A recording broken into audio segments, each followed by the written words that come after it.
Welcome everyone to this second day of talks for this UV Meets the IR conference. Our first speaker today is Claudia de Rham from Imperial. She's going to be telling us about causality and positivity with gravity. So go ahead, Claudia. Thank you very much. A pleasure to be here virtually. Yes, and so I'll be talking about causality and positivity with gravity. First of all, I'd like to thank my collaborators. Okay, here we are. So as you can see, they all seem relaxed and smiling. So you can tell that this was pre-COVID. Now everybody has long hair, including myself. We can recognize each other. So I'll be talking about some of these papers, plus some work in progress with some of these collaborators. And I'll try to address two questions within the context of the low-energy effective field theory of effects that include gravity. In particular, I'd like to understand what the constraints from high-energy completion and standard high-energy completions are on low-energy effective field theories that include gravity. And so these type of criteria are complementary to the idea of swampland that we heard about yesterday. And I'll also try to complement that with some notion of causality, which is sometimes at low energy not as simple to disentangle than we may think in the absence of gravity. So if I start with the idea of low-energy effective field theory in the Wilsonian sense, which is non-gravitational, so it doesn't include gravity, there's some standard criteria that we can establish, whereby if we know that it enjoys a standard UV completion, and by that we have some very natural criteria, such as locality, unitarity, Lorentz invariance, and causality, and there's really more specific aspects to those that we can implement, we can show that the amplitude, in particular the 2-to elastic scattering amplitude at low energy, satisfies some type of positivity bounds. And this also seems to be related with the notion that the sound speed of all the fields living within the low energy effective field theory are either luminal or subluminal, even if they live on a background that spontaneously breaks Lorentz invariance. And so any notion of superluminality at low energy is typically linked with a violation of this bound and linked with a violation of some of the standard assumptions of what a standard UV completion should have, possibly that of causality. Now, what I'd like to do throughout this talk is understand how this gets implemented within a gravitational theory. And not necessarily that I care too much about gravity, although we should all care about gravity, but even if I care about effects within the standard model, which are not gravitational per se, just the fact that our world is embedded within a gravitational framework and everybody interacts with gravity may have an effect on our low energy effective field theories.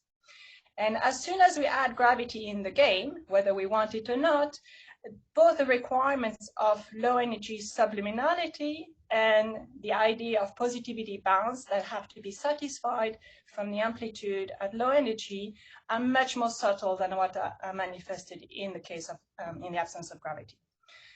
So there's many reasons for that, and we can go through all the reasons why, for instance, analyticity may be different in the context where we include gravity, but one aspect which is crucial is the presence of a gravitational exchange that affects the implementation of the positivity bounds within a low energy effective field theory that includes gravity. So once again, even if I'm not per se interested in gravity, if I'm just interested in scattering amplitudes between fields of my standard model, for instance, just because gravity is around, a priori I can't prevent my fields from also interacting with gravity. And if I'm computing a 2-to scattering amplitude between, let's just say, fermions or whatever is your favorite field is, I can't prevent including as well a gravitational exchange in this whole amplitude, and this gravitational exchange will lead to a T-channel pole in my amplitude. Now, the existence of this T-channel pole from a massless spin 2 particle means that the implementation of the positivity bounds is much less trivial. In particular, we can see that the second derivative of the amplitude is non-analytic at T is equal to 0. And that's very different compared to what would have happened if we were just dealing with the exchange of of a photon, for instance, of a massless spin-1 particle. If that were just a massless spin-1 particle, I would have a contribution with a T-channel pole as well, but I would only grow as S, not as S squared. And therefore, when I take the second S derivative of the amplitude, I don't have a non-analytic contribution at that point. Also, if I were dealing with a massive graviton, not that you may want to go in that direction, but if you were, then you would need to add, or you would add a mass contribution. And so it wouldn't be a T-channel pole at T is equal to 0. It would be a shifted one, and it will lead you to a gap in a complex S plane, which is actually favorable for the implementation of those bounds. So for any theory that includes the propagation of a massless particle of spin 2 and higher, including the graviton, we have this T-channel pole, which compromises the applicability of the positivity bounds within a low-energy effective field theory, even if you're not interested per se in effects related to this gravitational exchange. Now, there's many different ways people have been trying to accommodate for the presence of this T-channel pole, and recently there's been a very nice proposal based on the idea that actually in 3 dimensions, gravity is non-dynamical. There's no dynamical degree of freedom for a massless spin-2 field in 3 dimensions.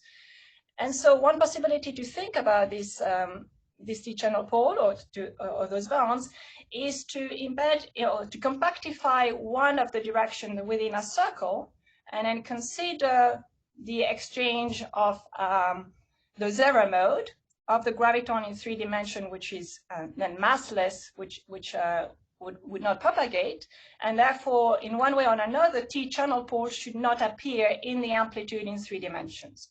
Now, if you are able to apply the positivity bounds for the amplitude in 3 dimensions, and if the T-channel pole of the massless mode doesn't appear there, then once you have applied the bounds in 3 dimensions, you can go back into 4 dimensions, and ultimately what this should correspond to is simply applying the bounds on the amplitude where the T-channel pole had been extracted.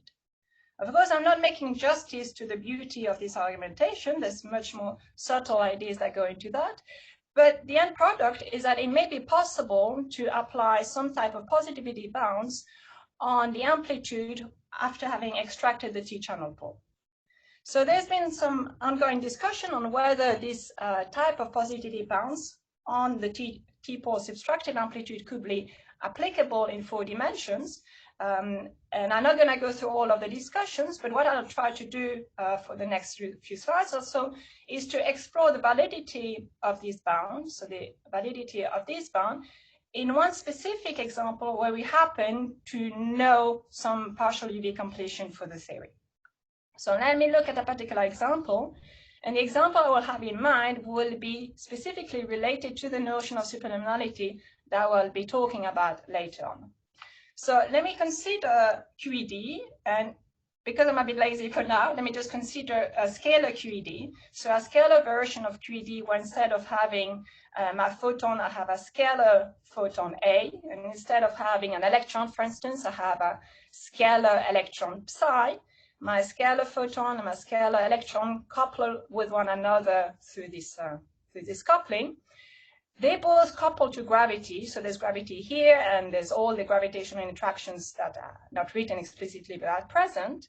And because it's like gravity is there, it will couple also to other fields. So I'm going to include some type of spectator field. This field chi is any massive field that may be present in the universe. It can be dark matter, it can be another scalar version of a fermion, and it can be anything at all that you want, okay? It doesn't need to be anything specific. And even though this spectator field doesn't couple to QED a priori per se, you can prevent it from coupling to QED, and you can prevent it from coupling to the photon through gravitational exchange. So what I can do then is simply compute the elastic 2-2 scattering amplitude, not for pure photons, but between photons and the spectator field. Of course, this amplitude would be 0 if gravity wasn't there. So in the limit where Planck goes to infinity, this should all be 0. But because I have included gravity, I have a gravitational exchange, just like that. And I then also have some other contribution which come from integration of the fermion loops. through this interaction there. Now, these contributions is really what we are after, the contribution of those loops, but in that amplitude, we can't prevent the presence of a T-channel pole that comes from here, and it doesn't really present in there, but it will be present there. So the end result, and I'll spare you the details, but this is pretty straightforward, is elastic 2-2 scattering amplitude between the spectator field and my scalar version of my photon, which, as promised, has a T-channel pole due to the presence of the gravitational exchange, and then some contributions, which is really what you may be more interested in ultimately, which is coming from the interaction with the scalar electron coming at the scale m, which is the mass of the scalar electron in this context. Now, this is a particular example. A priori, is quite a natural example to think of scalar QED, and you can consider that in the full QED context. It doesn't change very much. I just don't want to go through it just now. But now, if you took this amplitude and you were trying to implement the positivity bounds for the pole-subtracted amplitude, so in the absence of this term, what you would end up from the positivity bound is the requirement that this quantity here, with a minus sign in front, would have to be positive definite. And that's in clear contradiction with the example that have been considered. So, of course, you may just say that this is my fault. I just considered an example which makes no sense by itself. Maybe QED being minimally coupled with gravity, or at least the scalar version of QED being minimally coupled with gravity, is not consistent by itself. Maybe to satisfy those positivity bounds, we need to require new interactions between any spectator field that you want, so dark matter, dark energy, whatever you want, and the photon at a scale at the very least parameterized by the mass of the photon, by the mass of the electron. You can go a little bit further in those bounds, but this is the very least you need to do. So either this has to happen, which is kind of a very interesting statement if that's the case, or maybe for a reason or another, the compactified positivity bounds that we infer here are not a priori justified, or there's some leeway in violating them. So there's many reasons why those bounds may not be justified. I don't particularly want to go through all of the details because they're quite technical, but the key story is that defining the amplitude in 3 dimensions is actually very subtle. This is particularly due to the presence of infrared divergences that occur in 3D, in addition to the standard UV divergences, which makes things very non-trivial in the gravitational context. So these are the 2 possibilities. Either you're considering QED minimally coupled with gravity, or at the very least, the scalar version of QED minimally coupled with gravity not being a consistent low-energy effective field theory in itself, without the inclusion of additional operators between the photon and any other spectator field present in the universe, or you have to modify those bounds in one way or another. So at this stage, I'll let it up to you to decide which approach you want to take. But for myself, for the rest of this talk, I'm going to consider the second approach, and I'll consider that there's some leeway in slightly violating these 3D compactified bounds. Not by much, because we're still bounded with what we have in the absence of gravity, but by a small amount. So if you're not going to take the 3D compactified bound approach, at the very least, what you can argue is that in the absence of gravity, we know what should happen. In the complete absence of gravity, if you're able to completely decouple gravity, including the T-channel pole, then you can apply the standard positivity bounds, which tells you that there must be a limit where m Planck goes to infinity, where you can recover some type of standard results. And so without going through all of the details, in practice, what it tells you is that at the very least, if you want to be conservative, and if you don't want to make any additional assumptions about your UV completion, about the behavior in the UV, at the very least, what you can say is that if you do have an amplitude which is of this form, with a T-channel pole being present here due to the presence of a gravitational exchange, you can't simply impose a positivity bound on the T-channel extracted amplitude, but you can impose something slightly weaker, which is that this coefficient, or this coupling constant, needs not be positive. It can be slightly negative, but by an amount that goes to 0 in the limit where gravity decouples, in particular in the limit where M' goes to infinity. And the actual scaling has to be going as M Planck squared for reasons that hopefully will become clearer when I'm dealing with the superluminalities within a low energy effective field theory. So I'm going to go back with within the context of QED and how a slight violation of the positivity bounds within the context of QED can be related to some level of superluminalities within QED and how this is consistent with causality.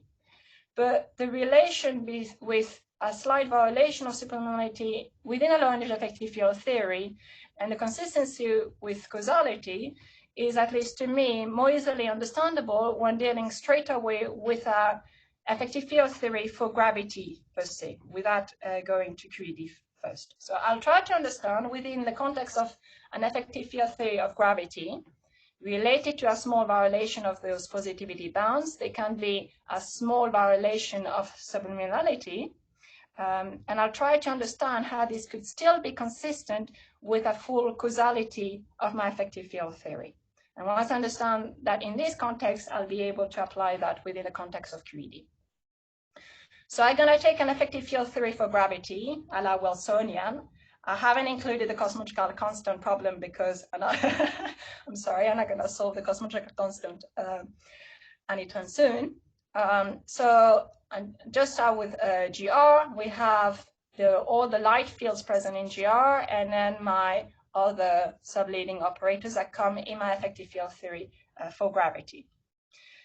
These light fields present in my effective field theory, you can include any light field that you want. For instance, you can include the photon, just to have something to compare with. And I'll consider all of this low energy field, all of those light field, to be minimally coupled to gravity. They don't need to be all minimally coupled to gravity, but at the very least, I want to have one field which is minimally coupled to gravity so that I have a reference to compare with. Otherwise, we can spend hours just going through field redefinition and understanding what different frames are observing, which is not going to be very instructive. So I'm going to keep at least one field in my matter sector being minimally coupled to gravity. And then I have other irrelevant operators coming here. Those particular R-square contribution, a priori, I could remove them by a field redefinition, but in doing so, I put some new interactions between my light field and my curvature, so I undo my minimal coupling, and I just go back to having some effects which is intrinsic in my matter sector. So ultimately, physics, of course, is completely invariant under those field redefinitions, and to be able for me to say something concrete, I'll just stick to the frame where those operators are present, and I have my fields, some light fields being minimally coupled to gravity. So with this in mind, I can look at a particular scenario where I'm gonna spontaneously break Lorentz invariance, just so as to make contact with a potential modification of exact luminality of my speed. And as a cosmologist, the simplest context in which I have a spontaneous breaking of Lorentz invariance is cosmology, is in a FRW universe. So I'm just going to consider an FRW, my light field lead to my cosmology in one way or another. That's not so relevant exactly how that occurs. It just creates my background.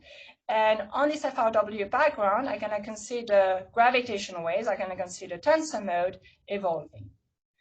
Now, because of these irrelevant operators coming in my EFT of gravity, they're going to affect the propagation of my tensor modes. They're going to affect the propagation of my gravitational waves.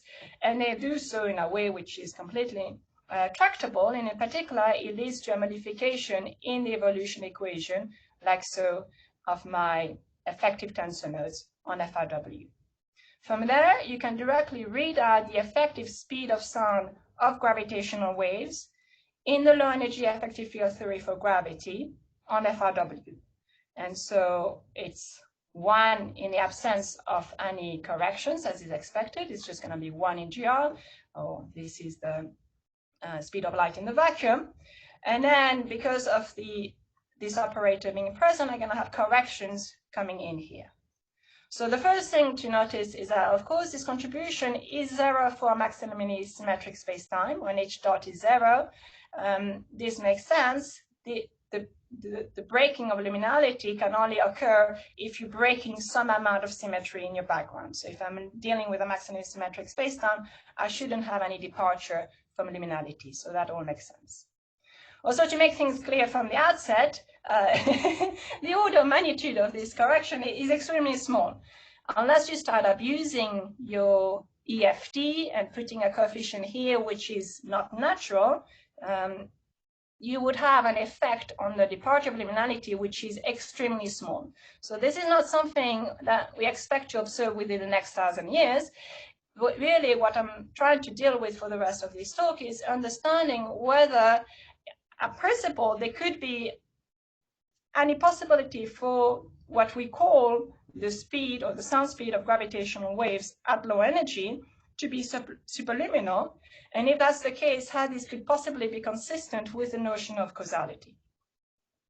So in particular, if you're thinking, so now I'm not going to deal with a maximally symmetric spacetime. So if I'm on FRW, unless I violate an energy condition, this h dot has to be negative. And so you would think that C, this coefficient of my EFT, should be negative for the sound speed of gravitational waves on FRW to be subluminal.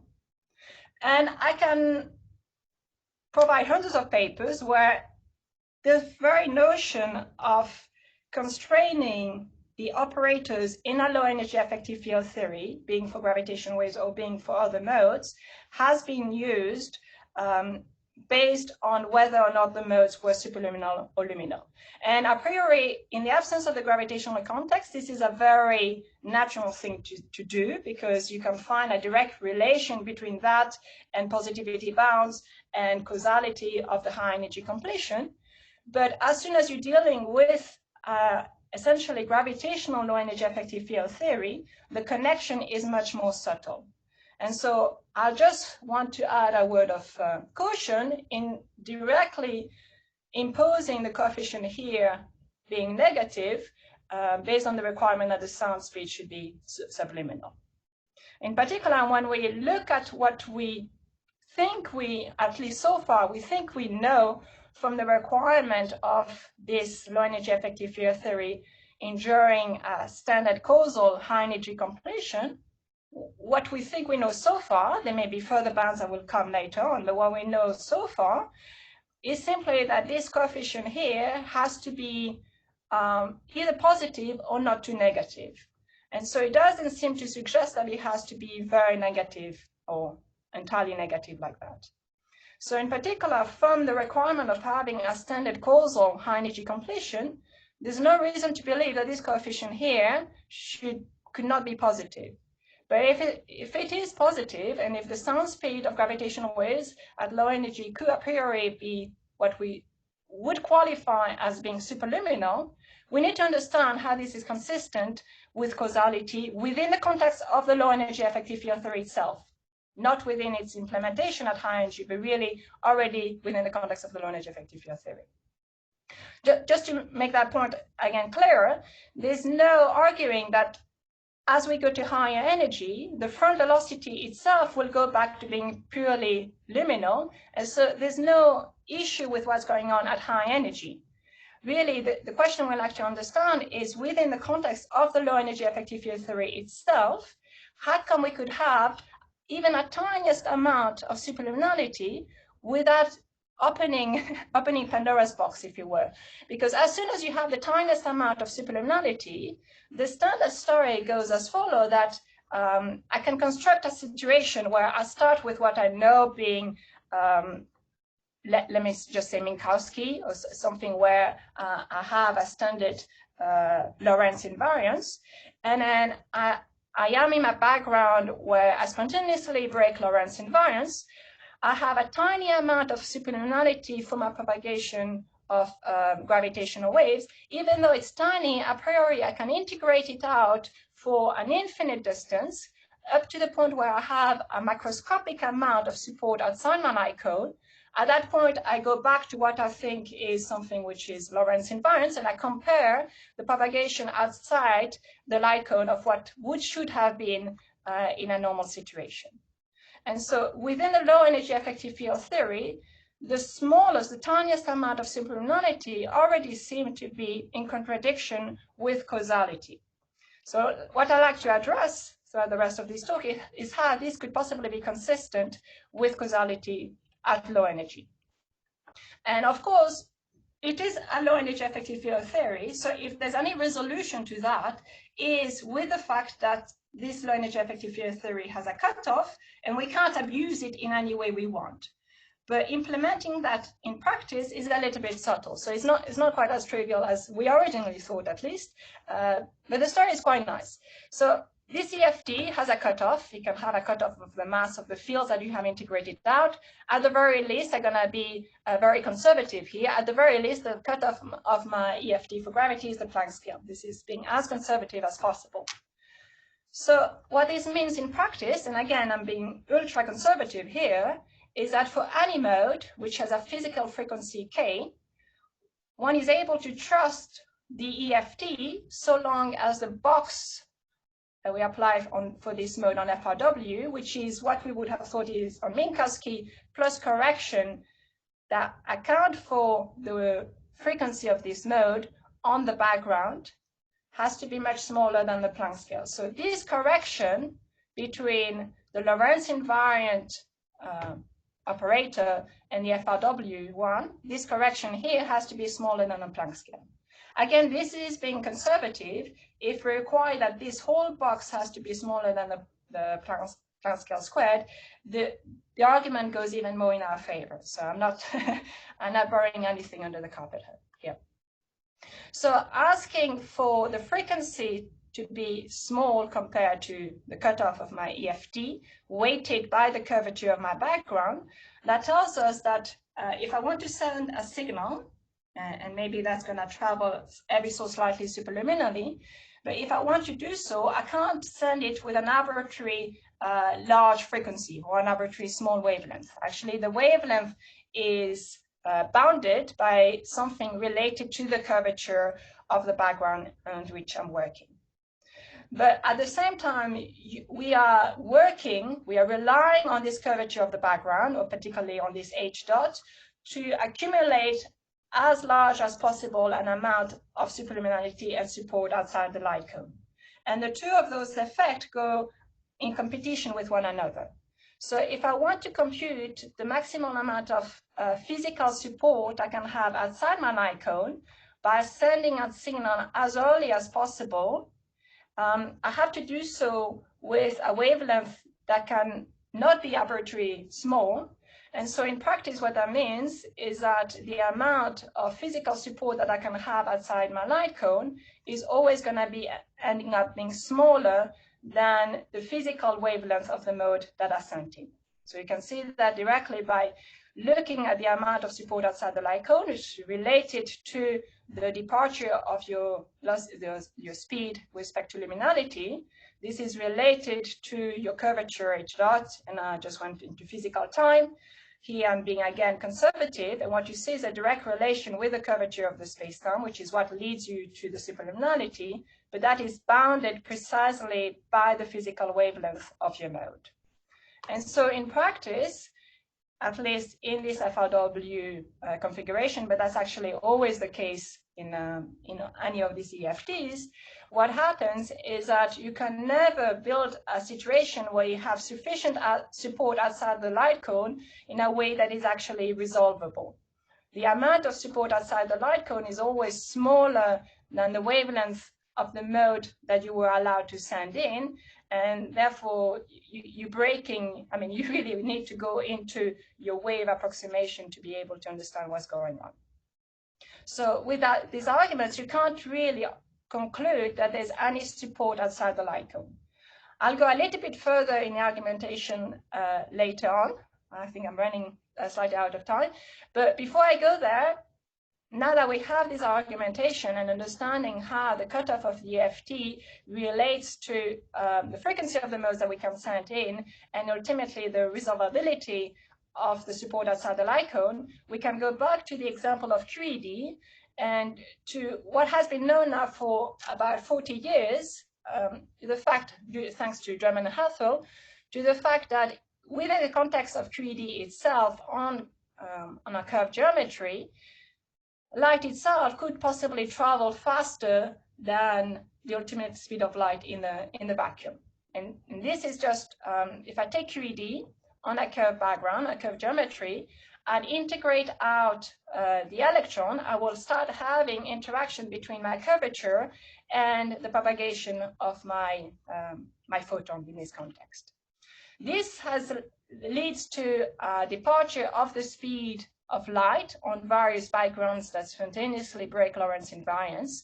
For instance, on Schwarzschild, you can do on any other background that you want to, but for instance, in Schwarzschild, you can see that the speed of light is that which would be in the standard one in the vacuum, or what I would call what null-geodesic should be following.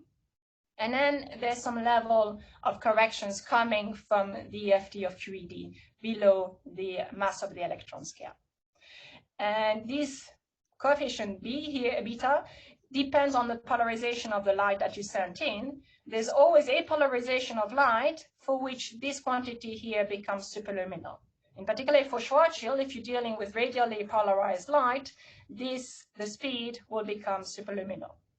Again, at high energy, we know how we go back to QED with the electron. You have to put that back in, and it's been shown extremely well by Hollowood and Shaw how the speed goes back to luminality. There's no violation of causality at high energy. We know how the front velocity goes back to being entirely luminal. This is all very well understood, but what still remains to be understood is how the slightest amount of superluminality at low energy, or what we would typically qualify as superluminality at low energy, can be consistent with causality if, in principle, we would be able to accumulate any small amount of superluminality so as to lead to a microscopic amount. Okay, so for instance, we're dealing here with a Schwarzschild geometry. So let's imagine I have my black hole here, and what we can do in this context is compare the time advance or time delay we would have in sending this low frequency light in the EFT of QED as compared to what null-geodesic should be following in this geometry. And so when we compute the time delay, or the time advance, we call it the time delay, we have, as compared to what would happen in Minkowski, we have one contribution which is simply due to the geometry, just simply due to the fact that we're on Schwarzschild, so we're close to Schwarzschild, and that all null-geodesic C. But then, because of the EFT of QED, we have an additional contribution seen by the low frequency modes in the EFT of QED. So this is the additional contribution. And this, in principle, can lead to a time advance. So we can have a time advance for the photon as compared to the other modes, and particularly as compared to the high frequency modes that we would have had. It's been argued previously that the presence of a time advancing here may not necessarily be an issue so long as the total contribution, including the correction coming from the background, it leads to an overall positive effect, to an overall time delay as compared to Minkowski. But by itself, this is not enough, because you really need to compare what your low energy modes, or your modes within a low energy effective field theory, are doing with respect to other modes that follow null-geodesics or other modes that are at higher frequencies. And so the very fact that you can have a time advance here as opposed to a time delay is in itself a priori something which could lead to a violation of causality if it was large enough. And in some effective field theory that badly behave, this by itself could be a sign of causality violation. So just to spare a little bit of the details, let me just go into an extreme scenario where we're considering a scattering of various waves which have an impact parameter as close as possible, so very close to the Schwarzschild radius of the black hole.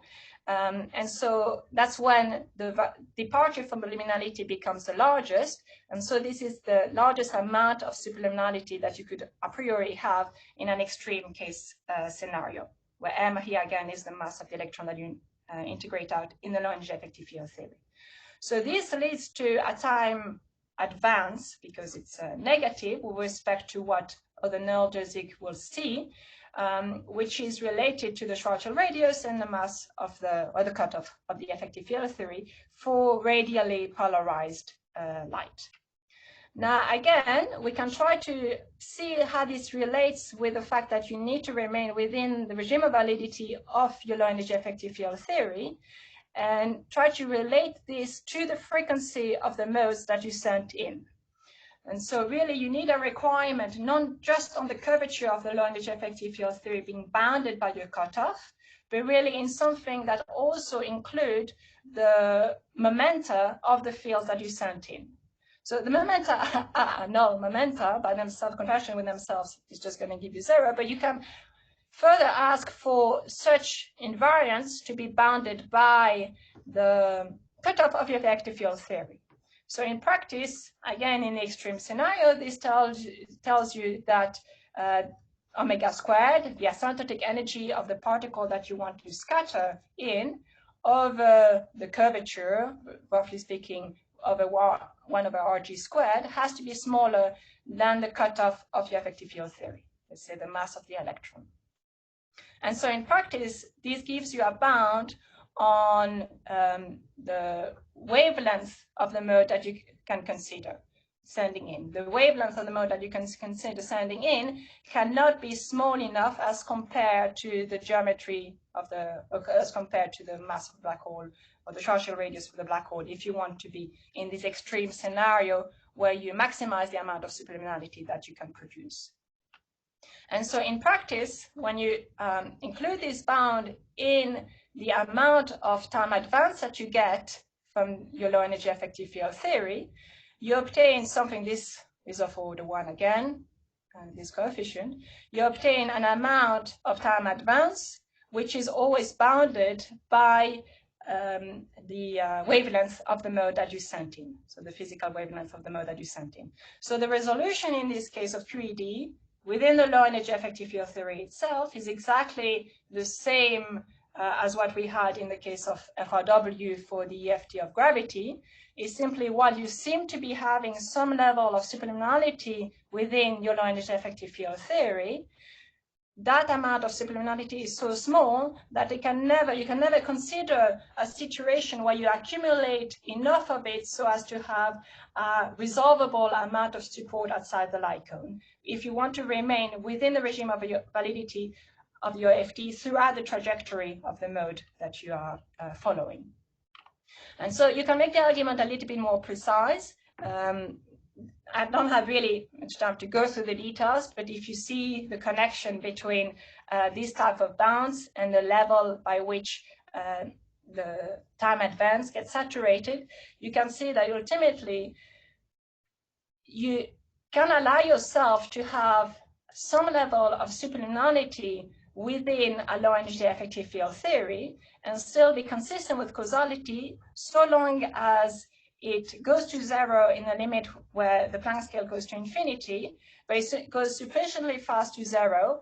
So the scaling here has to be at least as 2 powers of the Planck scale. And you can see that from the previous example, which actually precisely saturates that bound, and is precisely the last time where this was consistent with causality. So before I conclude, I just want to make 2 very quick points.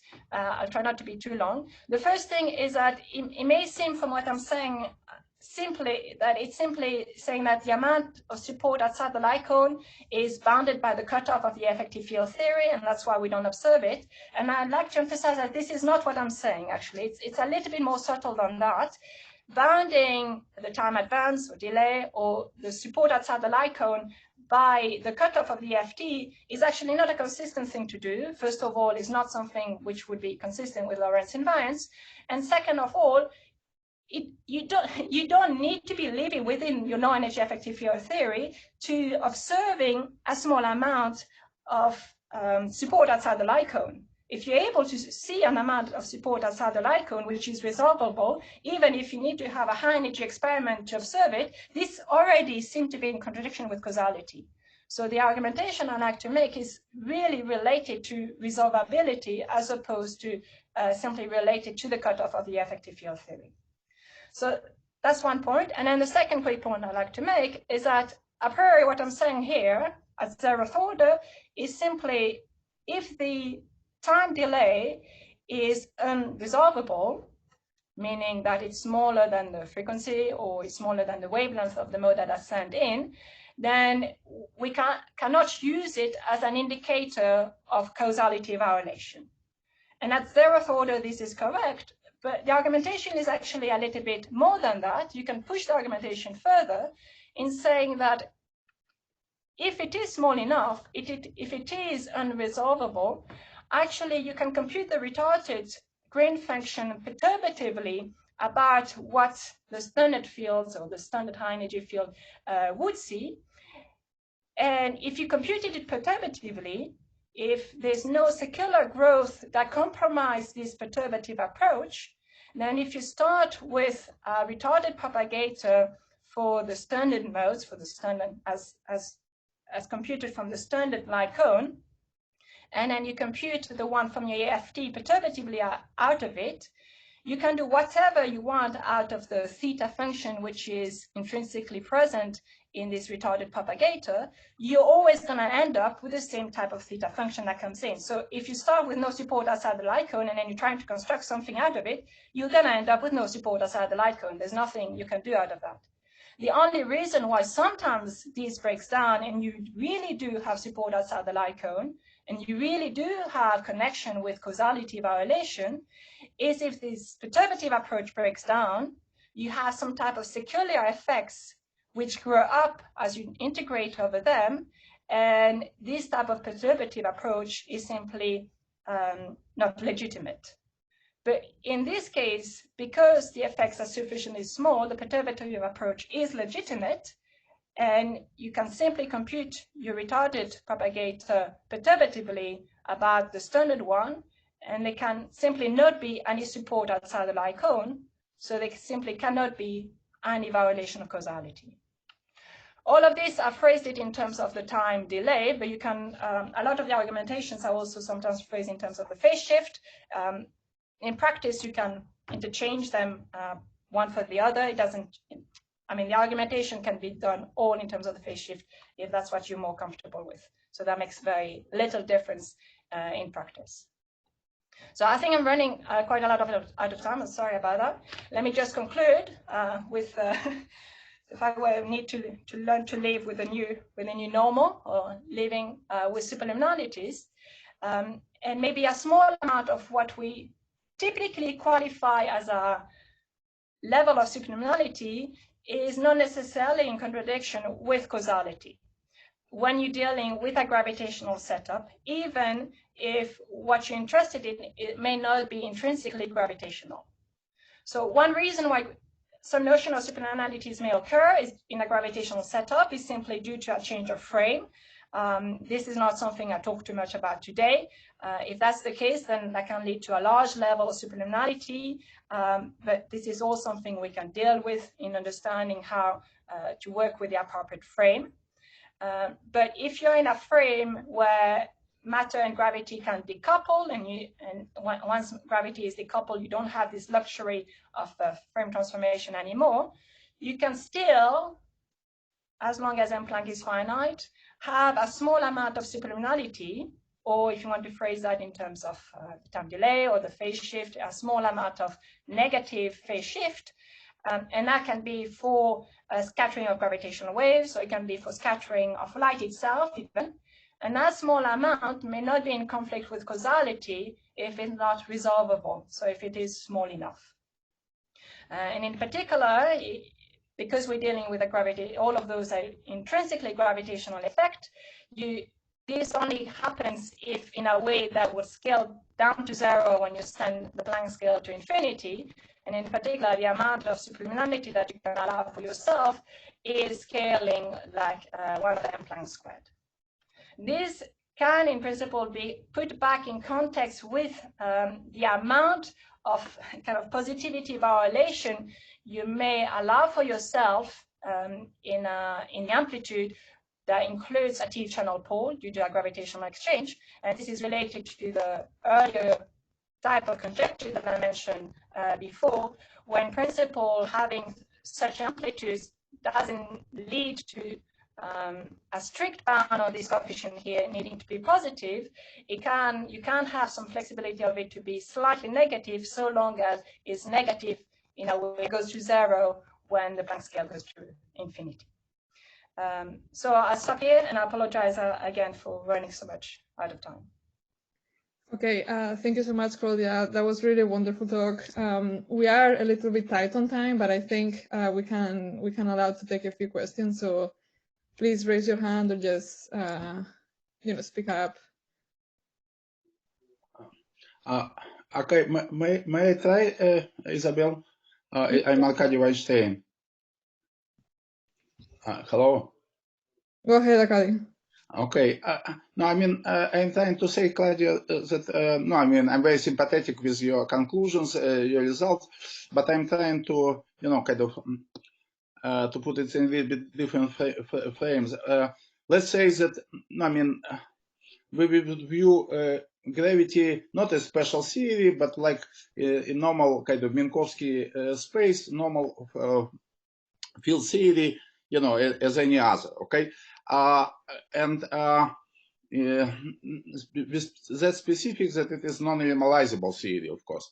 Okay, but in this respect, let's say that when we consider perturbation theory, let's say that we introduce, say, for certainty, we introduce Pauli-Wheeler's regularization, enough Pauli-Wheeler's field to make the theory finite. Okay, and when it's finite and with a normal light cone, I mean all fields, the price we are paying is that our regulator fields are, there is no positivity there, right? So in this way, their contribution, could have a different sign, of course. However, we, at no point we are, leaving a light cone. Light cone is okay. So in this respect, the question I would like to ask would be: let's consider just non-renormalizable theory, but not a gravity. Some other theory like a four-Fermion interaction or whatever. The theory which allows you to go, for divergences similar to gravity, and in particular, high derivative storm also would appear, and in this way, the kind of shift of light cone could be generated, in certain way, right? So, okay, I wonder how you would comment on this case. So, because I would think that there I would also could find out effects similar to what you are discussing. So just so I understand, you want to take another non-renormalizable theory, not a gravitational one, but only including fields of spin smaller than 2, right? Yeah, no. Let's say just fermions with four Fermion interaction, right? Local one. I mean, so it's non-renormalizable. Yes, but I mean, where would you get your superluminality from? No, because you will get terms which are high derivatives, for example, for psi, right? No, I mean, because when you generate them, you will get terms which are like, not first derivative of psi as it was is the original Lagrangian, but higher one, right? Because it would be divergence in polarization operator, which are, new ones, right? So you're not fixing first derivative would be not enough. No, but I mean, you first need to have some spontaneous breaking of Lorentz invariance. Yeah, okay, yeah. No, I'm not sure. It may be indeed. I did not think about spontaneous breaking of Lorentz. Claudia. Yeah. Can I make a comment actually directly relevant to what the question you're asking? Right, let's try to make your comment last 1 minute because we really need to move on. Yes. So Yeah. Yeah. Okay. So I'm very sympathetic to what Claudia is doing, but there's very similar analysis that's done by the group of Rham and Chow at Berkeley when they were looking at apparently superluminal propagation of pulses through active media when you're on an anomalous dispersion region. Mm. So it's exactly there, but the question is how well can you tell the pulse, the movement of the pulse, height. You know, and it's really the important thing is the information content, right? Not the, for instance, the apparent superluminality of the maximum of the energy transmission. And and that's in a purely QED system, and that is also Lorentz braking, spontaneous Lorentz braking. So that's in an active medium. So it's very much like what Arkady is asking, and the analysis is very similar to what you find, Claudia. I mean, the fact that it's all related to the propagation of the information itself, these are many groups doing that, and it's all related to the fact that ultimately the front velocity is luminal, and that there's no violation of causality at high energy. So, absolutely, totally agree. Yes, that is all fine, but there's still a question to be answered at low energy, and there's particularly some systems where you observe some, well, you don't observe, but you would predict some superluminality at low energy. At high energy velocity, the front velocity is luminal, so there's no violation of causality with respect to the information propagation. So this is all fine, but still, because you have a level of superluminality at low energy, you can yourself set yourself up so as to ride on these superluminalities. And that is something to be understood and sometimes can be used to constrain effective field theories. Okay.